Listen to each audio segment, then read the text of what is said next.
सबसे पहले मैं बस्तर आज जो बस्तर जल रहा है और हर तरह की आग में खून की नदी, जहां पानी बहने की जगह खून की नदी के ढेर हो रहा है, आईडीओ से ब्लास्ट हो, वो बस्तर आप सबको कोटि कोटि मैं आप सबको सलाम करती हूँ। और जितने यहाँ बैठे उन सारे को मैं सलाम करके आप सबसे मैं उम्मीद करती हूँ कि बस्तर को बचाने के लिए, बस्तर के आदिवासियों के लिए हम आज इस उम्मीद पे आए और बैठे हैं, तो इस चीज को वो आगे करना है।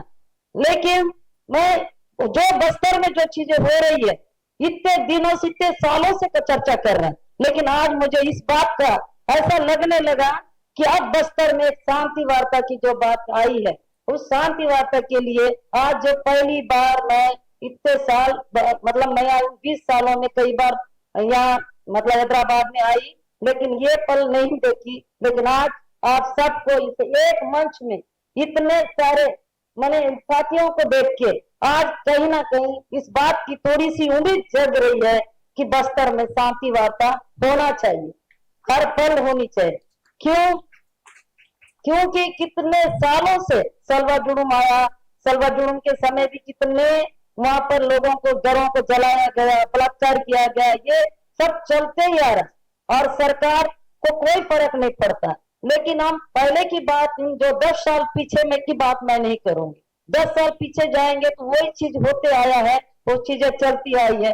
लेकिन और उन बातों को करने से और आज में अब इन 2 सालों में जो हमको दिख रहा है 2024 में, 2024 और 25 इतना मतलब सरकार जो हरकत कर रही है, भाजपा सरकार जब से आए हैं उसके बाद, मैं किसी पार्टी की ये नहीं कह रही हूँ कि मैं इस पार्टी को ज्यादा समर्थन, इस पार्टी, लेकिन कहीं ना कहीं बोलने से मैं चुकती नहीं। कांग्रेस गवर्नमेंट भी आ रहा और आज भाजपा गवर्नमेंट, थोड़ा ना थोड़ा तो अंतर है। जो 2024 का डेटा देखेंगे और 2024 के 2025 का डेटा, दोनों में अंतर है। तो इतना नरसंहार आज क्यों? वो तो उस समय भी कांग्रेस गवर्नमेंट में भी होता है, ऐसा नहीं कि नहीं है, तो लेकिन उससे थोड़ा, लेकिन ये जो सरकार आने के बाद अति हो गया।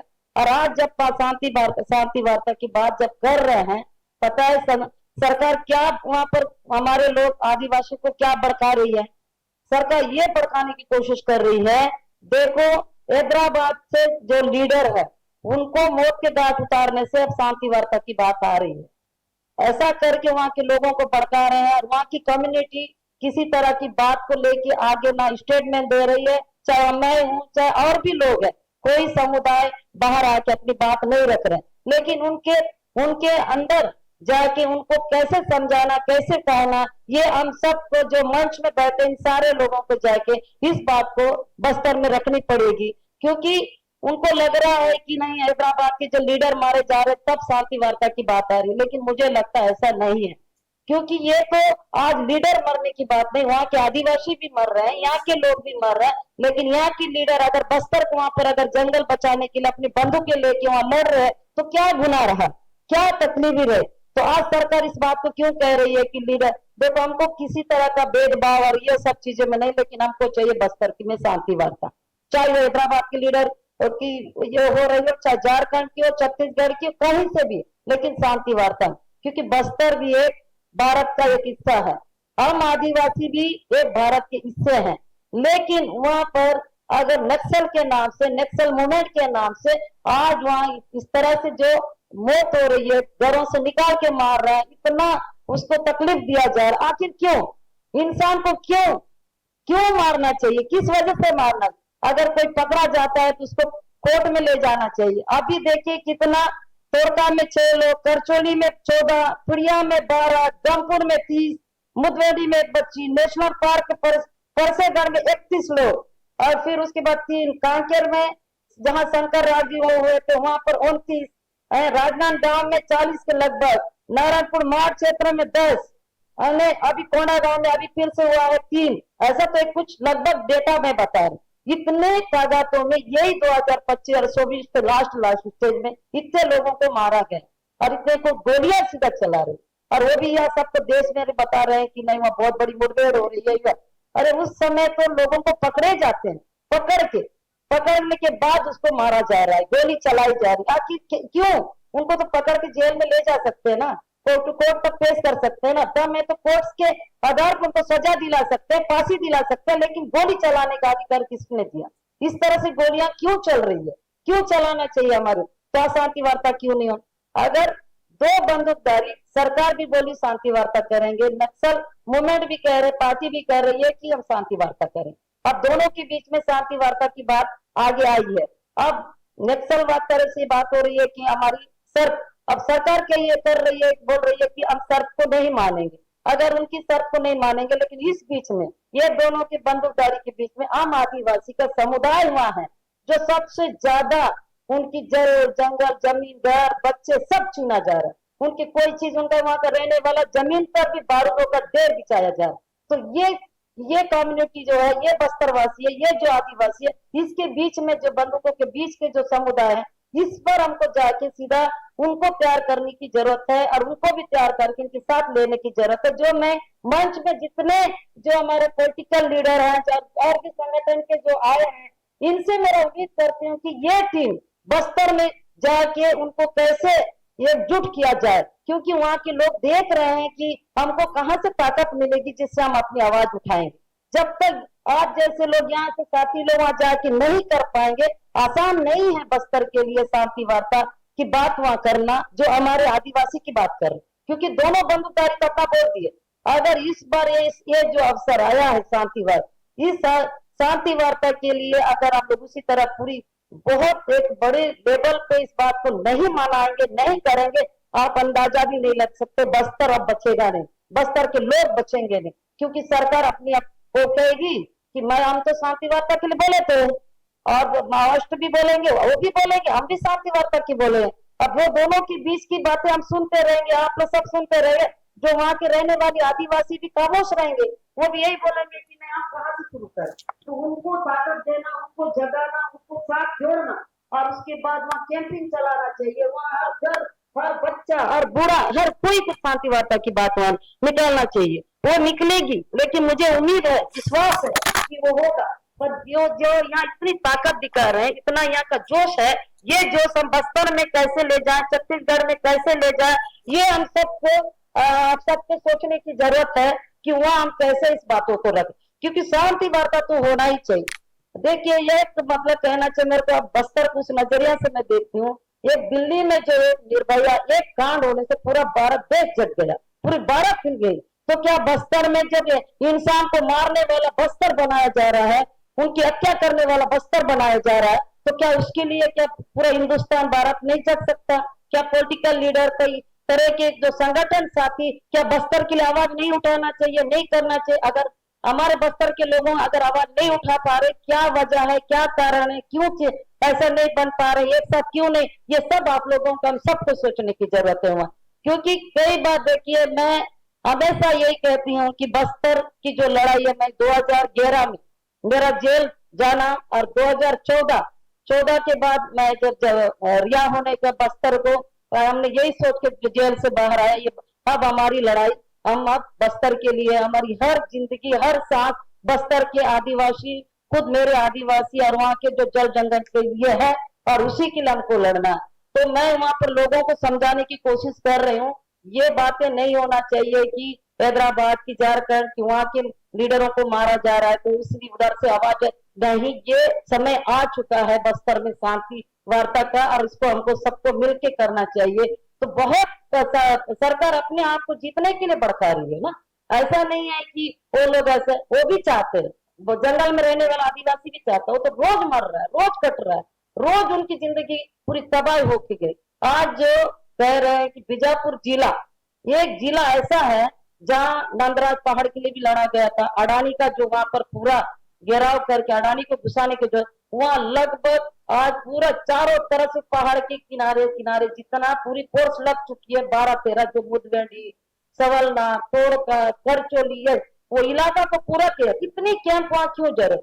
और वहां के लोगों को क्या कर रहे हैं कि पूरा, अभी जो घटना घटी, वो घटना को भी आप लोग के सामने बताती हूँ। तो मुझे उस दिन से मैं खुद सोच नहीं पा रही हूँ, कितने साल की लड़ाई में ऐसे ऐसे चीज देखने, हमने कई तरह का चीज देखा, कैसे कितने को बलात्कार करे, उसके बाद में उनके शरीर तक का जाके हम लोग ने देखा, कई बार उनकी गुप्त अंगों को देखते हैं, कितना सुजा रहता है, ये दो जान जैसा एक साथ नहीं हो पाता। वो जगह को इतनी उस नार में करते हैं, इतना बड़ा ऐसा लगता है कि मैं जमीन में एक गड्ढा को देखी थी, मैं खुद अपनी महिला बहनों के गुप्त अंगों में वो इस जगह देख रही हूँ। ऐसे चीजों को भी हमने देखा है। और कई तरह की जो मार दिया जा रहा है, वो बॉडी कीड़े लग गई है, वो भी आप लोग ने देखा। लेकिन अभी जो वर्तमान का जो है, जो जंगलों को जो घेर रहा है, तो वहां तोड़का में चारों तरफ से पुलिस ने फोर्स ले गया लोगों को, और ले जाके कुछ दूरी पे, तो वहां जब मैं मतलब जब वो बॉडी सबको करने के बाद ही मैं गई थी, तो वहां बॉडी ने मुझे बता रहे, जब मैं पूरा पूछ रहे हूँ तो बता रहा कि जीवातिन कोई करो, जीवातिन कोई करो। उसका मतलब वो है मेरे पति का लिंग को खड़ा करवा के, मतलब ऐसा करके काटे हैं, उनके गुप्तांगों को काटे, वो है ही नहीं है, ये वो बता रही थी। तो आप सोच लीजिए ये कैसा एक युद्ध भूमि है कि वो महिला बहन मुझसे कह रही है जीवतिन कोई तरह, उसको ये कह बोल रही, कोडी में बता रही थी मुझे कि दीदी वो रो के बता रही, इतना क्यों। और उसको कोई मौत से नहीं, वो जिंदा रह के उसको तड़पाया गया, उसको बांस को काटा गया। कई हमारे आदिवासी भाइयों को जिंदा रख के उनको तड़पा रहे हैं, उनके मांसों को काट रहे हैं, ऐसा। उसके बाद या तो फिर वो अपनी गोली से वो बूंद दे रहे हैं, कुछ टंगिया बंडिया से, इसलिए कोप तैयार कर रहे हैं ताकि ये लोग बाकी लोगों को साइड में रख के, वो चिल्लाता है जब उसको मारते हैं ना, वो चिल्लाएगा बचाओ ये वो करके चिल्लाएगा, दर्दों से रोएगा, तो बगल वाले सुनते हैं, वो ऐसा सोच। तो वो हुआ। और एक तीर, तीर का आप जानते होंगे हमारे आदिवासियों में कई तीर रखते हैं, वो आदिवासी के तीर वो ऐसा है कि हमारे परंपरा के हिसाब से उस तीर को रख के कभी उन लोग शिकार करने जाते हैं अपने खुद के लिए, हमारे एक पहचान है तीर, वो सब चीजें। तो उस तीर को आदि मतलब उन भाइयों को ऊपर ऐसा गोप दिए, गोबने के बाद वो तीर, अब तीर तो इतना लंबा होता है, साइड साइड रहता है, वो दसा दिए, दसाने के बाद तीर को निकालने की कोशिश किए पुलिस वाले, नहीं निकला, उसके तीर अंदर उसका आधा हिस्सा चला गया। अब ऐसा निकालने की कोशिश करे तो नहीं निकला, उसको बीच से काट के जिले में बांध के ले गए। वो मतलब अपना अपना सौ दिखाने के नाम माओवादी को मारे, एक करके उन लोग ले गए। वो बातें भी बता, अब बता जिंदा व्यक्ति को इस तरह से गोद के मारना, ये सब। अब जैसे रेणुका की जो बात आई, वो बातें भी ये है कि उसको तो पकड़ा गई ना, पकड़ने के बाद उसको लाया गया, एक रात रखा गया, उसके बाद दूसरे दिन ले जाके उसको मौत के घाट उतारे। तो क्या ये गलत नहीं है? क्या एक बंदूक पकड़ना, कि हमारा भारत देश का तो कानून है ना, वो क्यों कोर्ट है, क्यों थाना है, क्यों जेल है? इतनी कुछ होने के बाद, इतनी संवैधानिक तरीके के हमारे हर कानून के पास, तो उसके आधार पे करना चाहिए। अब ये सोचो कि जब उस महिला को, जो रेणुका जो कॉमरेड उनको हो, और भी हमारी कई महिला है, हमको पता है थाने में क्या होता है, हम तो खुद जेले है ना, कैसे हम पर करंट छोड़ दिया, कैसे हमारे गुप्तांगों में पत्थर डाला गया, कितनी हमको मारपीट किया गया, कैसे लातों हमने खाया, मुझे पता है। तो क्या उनको क्या ऐसे साधारण छोड़े होंगे जो कॉमरेड रेणुका जी को नहीं, उनके साथ कितना कुछ किए, उसके बाद भी सरकार को ये नहीं लगा उसने ले जाके उसको सीधा बंदूक के नोक पे वो गोली चला के मार देना। सुधाकर उनको भी पकड़ के मारा, हमारे आदिवासी को तो पकड़ के मार ही रहे। तो इसलिए मैं आप सबसे कह रही हूँ, ऐसा भारत में इस तरह की नरसंहार, इस तरह की हत्याएं, सीधा हमारा छत्तीसगढ़ ये बोलना चाहिए कि मानव एक इंसान को मारने वाला छत्तीसगढ़ बन गया है। बस्तर सिर्फ एक हत्यारा का बस्तर बन चुका है। अब कई इतनी बम ब्लास्टों से भी मर रहे हैं, इतना आईडी ब्लास्ट, तो क्या बोलती है सरकार, नहीं माओवादी ने डाला, नहीं माओवादी ने डाला। जिस इलाका की बात कर रही हूँ, जो गंगपुर है, जो बीजापुर क्षेत्र का पुड़िया गांव, उधर भी बहुत ज्यादा बम का आइडिया ब्लास्ट। तो आप लोग से, आप सबसे और मंच में भी बैठे लोगों से मेरा एक सवाल है, तो माओवादी तो इससे पहले भी कई सालों से है, लेकिन अभी ये 2024 और 25 में कैंप लगाने के बाद इतना आईडी ब्लास्ट, इतना गोला बारूद जमीन से क्यों फुट रहे हैं? इससे पहले भी माओवादी थे, तो उस समय तो हमारे आदिवासी बढ़िया जंगल जाते थे, मोआ बीनते थे, आम बीनते थे, मुलकन तोड़ते थे, मछली पकड़ने जाते थे, कई तरह की साग सब्जी लाके बिंदास आजादी की तरह जाके उन जंगलों से लाते थे। लेकिन आज वहां आदिवासी कई जड़ चढ़ता है, विस्फोट हो रहा है, आईडी पानी में जाता है, आईडी वाला ब्लास्ट हो रहा है, जमीन में चल के जा रहा है, आईडी ब्लास्ट हो रहा है। ये होता है ना कि मतलब हमारे बांस जो अपने मुलकन का पेट का वो खाने के लिए, जैसा कई तरह की चीजें मिलती है हमारे आदिवासी को, बाजार से ज्यादा तो जंगलों में मिलती है। जैसा टोरा लेने जाओ तो आईडी ब्लास्ट, हर लकड़ी लेने जाओ आईडी ब्लास्ट, पत्ता तोड़ने जाओ आईडी ब्लास्ट, ये सब आईडी ब्लास्ट ये 2024 और 25 में इतने तादादों में क्यों? इससे पहले भी माओवादी रहे। ये बात मैं कहती हूँ तो मुझे ये कहा जाता है कि नक्सली समर्थक है, नक्सली की बातें बोल रहे। जो सच है हम वो कह रहे। हम भी तो बस्तर को देखा, हमारा बस्तर है ना, बचपन से देखते आए बस्तर। तो क्या इससे पहले क्या माओवादी नहीं थे? लेकिन अब उस इलाका को क्या कर दे रहे हैं, पूरी तरह से बम बारूद इन सबसे, और वहां के सबसे ज्यादा लोगों को क्या सरेंडर करवा रहे हैं, क्योंकि उस पहाड़ों वहीं के पहाड़ों से सबसे ज्यादा माइनिंग करना है छत्तीसगढ़ सरकार को, केंद्र सरकार को। तो वहां के लोगों को मार तो रहे हैं, कई लोगों को मार दी। आप सरेंडर कर रहे, सरेंडर में 200-300 लगभग तो हो ही रहे हैं रोज, 50-60-70 ऐसा सरेंडर दिखे। आप मेरे को बोल रहे थे दीदी सोनी दीदी आप एक बार आ जाओ इधर, क्यों क्या करना? पूरा क्षेत्र के लोग जो वहां का जितने गांव 18 50 गांव के आसपास होगा, सारे लोग निकलेंगे। निकलने के बाद क्या करना है, हम सब लोग मिलके हम सरेंडर करेंगे। मैं बोली सरेंडर क्यों करेंगे, हम माओवादी नहीं है, आपने बंदूक नहीं उठाया क्यों? दीदी जिंदा रहना है तो सरेंडर करना है, अगर नहीं करेंगे लोग मार देंगे हम लोग। हमको सिर्फ हमको ये बोलना भी वो नहीं लगता कि हम माओवादी हैं या नहीं है, पर वो लोग अगर हमारे सरेंडर करने से हम जिंदा रह सकते हैं और हम लोग यहाँ जिंदा मतलब अपने वो कर सकते हैं, तो हम सरेंडर करने को तैयार है। हम पूरा 10-20 हजार लोग जाके सरेंडर करें। लेकिन चलो मान ली सरेंडर हो गए, वो कुछ दिन के लिए बच भी गए, लेकिन उसके बाद मुझे जो लग रहा है वहां का सरेंडर करने के बाद वो क्या करेगी, जितना जिंदल हो, अडानी हो, जितनी कंपनी आएगा सरकार क्या करेगी, सुप्रीम कोर्ट जरूर डालेगी और बोलेंगे इस इलाके के रहने वाले सब माओवादी हैं। देखो ये रिकॉर्ड है, 10,000 20,000 का जो सरेंडर रिकॉर्ड है, इनको सुप्रीम कोर्ट भी कहेगा अच्छा ये तो इनको एक काम करो, इसको स्थापन के लिए कुछ और जगह दे दो, इस जगह को खाली करो, वो कोर्ट का आदेश आ जाए। फिर हम सब चिल्लाते रहेंगे, बोलते रहेंगे नहीं ये कैसा, भाई यही लोग तो अपना सरेंडर किए हैं, सरेंडर करके आए, तब हम बोलेंगे नहीं मजबूरी में सरेंडर, उसे कोई नहीं मानेगा। देश भर में हम हल्ला करेंगे, मजबूरी है जिंदा रहने के लिए लोग सरेंडर किए मेरे आदिवासी, कोई नहीं मानेगा। बहुत लोगों के दिमाग में है वो माओवादी थे होंगे तभी सरेंडर किए हैं, लेकिन ये भी सरकार का एक रणनीति है।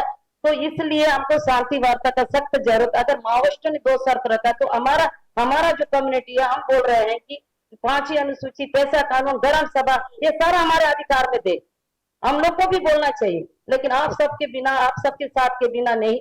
लेकिन मैं ये कहूंगी कि कितनी हद तक, और आज अगर ये बातों का हम कर रहे हैं, देखो हमको भी कई बार तो हमारे तो पिता को भी ये पार्टी ने ये मतलब बोलना चाहिए कि उनके ऊपर गोली चलाया, और आज वो उसके बाद मैं खुद भी एक सरकार, हम दोनों में ऐसा चीज हो, एक तरफ पार्टी ने जो भी मेरे पिताजी की जो गलती था नहीं था क्या था वो पार्टी बता सकती, पार्टी ने हमारे पिता के ऊपर अटैक किया, पूरा घर पूरी बर्बाद, पूरी तबाही हो गई।